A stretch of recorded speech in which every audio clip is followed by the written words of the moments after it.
انسان پر بیماری، مشکل یا تکلیف کیوں آتی ہے؟ قرآن کی ایک آیت کا ترجمہ یہ ہے کہ اے انسان، تجھے جو بھلائی بھی حاصل ہوتی ہے وہ اللہ کی عنایت سے ہوتی ہے، اور جو مصیبت تجھ پر آتی ہے وہ تیرے اپنے کسب و عمل کی بدولت۔ جدید دنیا کے دانشور بھی یہ بات مانتے ہیں کہ ہماری دنیا میں law of cause and effect کام کر رہا ہے، یعنی علت اور معلول کا قانون، جس کا مطلب یہ ہے کہ کچھ بھی خود بخود نہیں ہوتا، بلکہ ہر عمل کا رد عمل ہوتا ہے۔ ممتاز دانشور اوریا مقبول جان صاحب نے بھی اسی پس منظر میں لکھا ہے کہ قدیم طب ہو یا جدید میڈیکل سائنس، دونوں مرض کی تشخیص کے لیے اس کی وجوہات کو جاننا بہت ضروری خیال کرتی ہیں۔ انسان کو لاحق ہونے والے جسمانی اور نفسیاتی امراض کی وجوہات کو دو حصوں میں تقسیم کیا جاتا ہے، ایک مکمل طور پر مادی، طبیعتی یا جسمانی وجوہات ہیں، اور دوسری خاندانی، معاشرتی، نفسیاتی اور روزمرہ کے معمولات سے متعلق وجوہات ہیں۔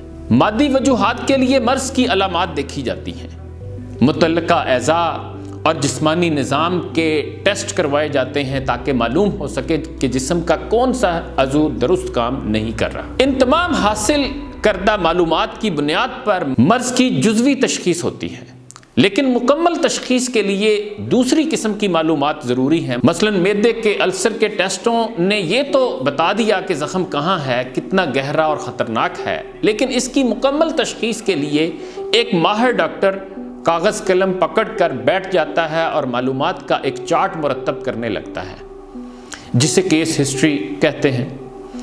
اس چارٹ میں لاتعداد معلومات حاصل کی جاتی ہیں، مثلا آپ کھانے میں کیا کچھ کھاتے ہیں، چکنائی اور مسالہ جات کتنا استعمال کرتے ہیں، جسمانی ورزش کتنی کرتے ہیں، کتنے گھنٹے نیند لیتے ہیں، نیند پوری ہوتی ہے یا کمی رہ جاتی ہے، کھانا کتنی بار اور کتنے وقفوں سے کھاتے ہیں۔ یہ تو لائف سٹائل اور طرز زندگی کی معلومات ہوئیں۔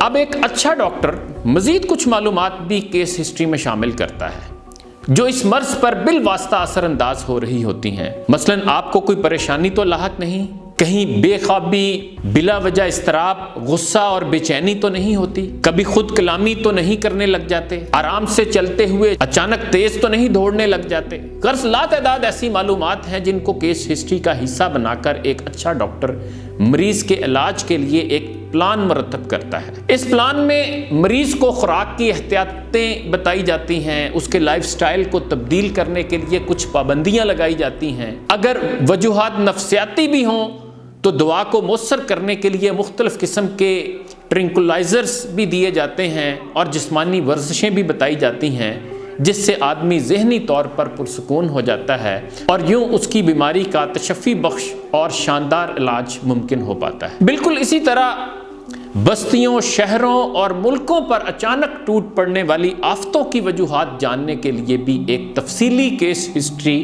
مرتب کرنے کی ضرورت ہوتی ہے۔ آفتوں اور بلاؤں کی کیس ہسٹری مرتب کرنے کے بھی دو طریقے ہیں، ایک خالصتاً طبیعتی اور مادی، اور دوسرا طرز زندگی اور انسانی اخلاق و اقدار سے تعلق رکھتا ہے۔ پہلے حصے کی معلومات کا طریقہ کار یہ ہے کہ زلزلہ کب آیا، مرکز کہاں تھا، کتنا گہرا تھا، زیر زمین کیا ہو رہا تھا، یا اگر طوفان آیا تو کہاں سے سحاب اٹھا، ہوا نے رفتار بدلی اور کس طرح وہ ایک طاقتور عفریت میں تبدیل ہو گیا۔ اسی طرح ایک خاص قسم کے مچھر نے صاف پانی میں پرورش پائی، انسان کو کاٹا اور لوگوں کو ڈینگی ہو گیا۔ طاعون کا جرثومہ ایک خاص درجہ حرارت اور طبعی ماحول میں پرورش پاتا رہا اور پھر اس نے پوری دنیا کو اپنی لپیٹ میں لے لیا۔ یہ تو آفات اور وباؤں کی وجوہات جاننے کا ایک طبیعتی طریقہ کار، لیکن انسانی تاریخ میں وباؤں اور آفات کے بارے میں ایک اور سائنسی مفروضہ یعنی ہائپوتھیسس بھی ہے۔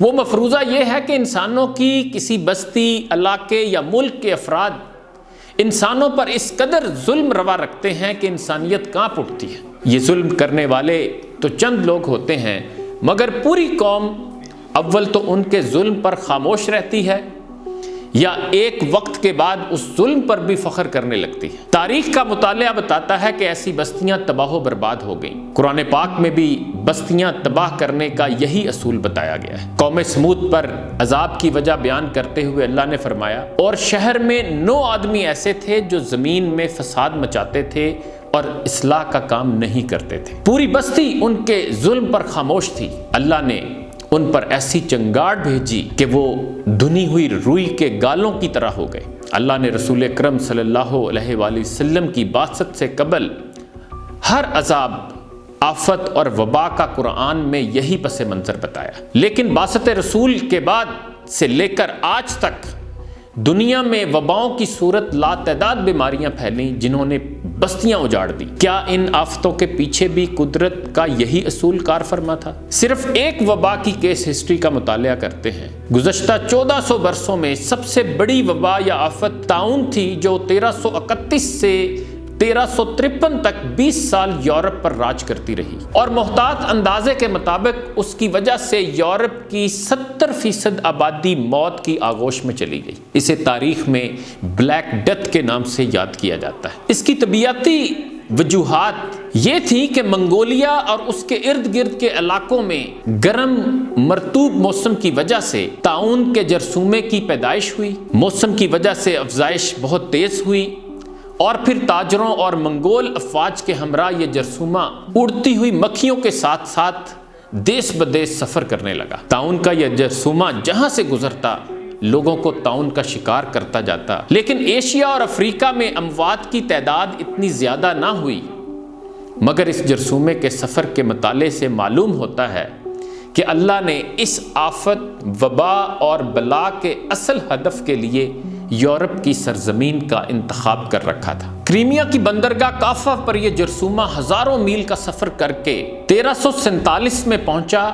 اٹلی کے شہر سسلی میں اکتوبر 1347، وینس میں جنوری 1348، انگلینڈ اور پرتگال میں جون 1348، اور پھر فرانس، جرمنی اور یورپ سے ہوتا ہوا واپس منگولیا کے پڑوسی ملک روس میں 1350 میں پہنچا، اور موت نے یورپ کا چکر مکمل کر لیا۔ کالی موت میں 70% یورپی آبادی ختم ہو گئی اور 2 کروڑ لوگ لقمہ اجل بن گئے۔ انسانی تاریخ کی اس سب سے بڑی آفت کا جرثومہ چین سے لے کر ایشیا اور افریقہ ہر جگہ گیا، لیکن تباہی کے لیے اس کا انتخاب یورپ ہی کیوں ہوا؟ یہ ہے وہ سوال جس کا جواب ہمیں تاریخ میں ملتا ہے۔ اس طاعون سے پہلے کی 3 صدیوں میں یورپ نے بحثیت مجموعی ایسے لاتعداد مظالم کیے تھے کہ اللہ نے ان پر کالی موت مسلط کر دی۔ تاریخ یہ بتاتی ہے کہ 1096 سے لے کر 1271 تک 200 سال مسیحی یورپ نے 9 صلیبی جنگیں لڑیں، جن میں یورپ کا بچہ بچہ جوش و خروش سے شریک ہوا۔ ان صلیبی جنگوں میں لاکھوں بے گناہ انسانوں کا قتل عام کیا گیا۔ جنگوں کے اختتام کے بعد پادریوں اور چرچ کو ایسا بے پناہ اختیار حاصل ہو گیا کہ انہوں نے عالموں، فلسفیوں اور سائنسدانوں کو منحرف کے فتوے لگا کر قتل کرنا شروع کر دیا۔ اس عمل کو تاریخ میں وچ کرافٹ کہتے ہیں۔ یہ قتل و بربریت 1300 عیسوی میں شروع ہوئی اور اسی دوران کالی موت یورپ آ پہنچی۔ اس وقت یورپ کے شہروں کے بیچوں بیچ آگ جلائی جاتی اور ان میں منحرفین کو پھینک دیا جاتا۔ شہر کے لوگ جوک در جوک تالیاں بجاتے اور مسرت سے جھومتے۔ یہ سب اپنی مستی میں گم تھے کہ میرے اللہ کا پیدا کرتا جرثومہ منگولیا سے ان کی طاق میں سفر کرتا ہوا یورپ جا پہنچا، اور اس نے 3/4 یورپ کو موت کی نیند سلا دیا۔ کوئی ہے جو آج اس پر غور کرے؟ ہمارے ہاں کرونا کیوں پھیل رہا ہے؟ کیا یہ وجہ تو نہیں کہ پہلی جنگ عظیم سے لے کر آج تک یورپ اور امریکہ نے کروڑوں بے گناہ انسان اس کرۂ ارض پر قتل کیے ہیں؟ کیا کرونا کہیں اللہ کی تخلیق کردہ ایک آفت تو نہیں ہے جو چند دن چین میں رہ کر اب اپنی منزل کی جانب موت کا پروانہ لے کر پہنچ چکی؟ سوچئے گا ضرور۔ انہی گزارشات کے ساتھ آپ سے اجازت لیتا ہوں۔ اپنا خیال رکھیے گا۔ اللہ حافظ۔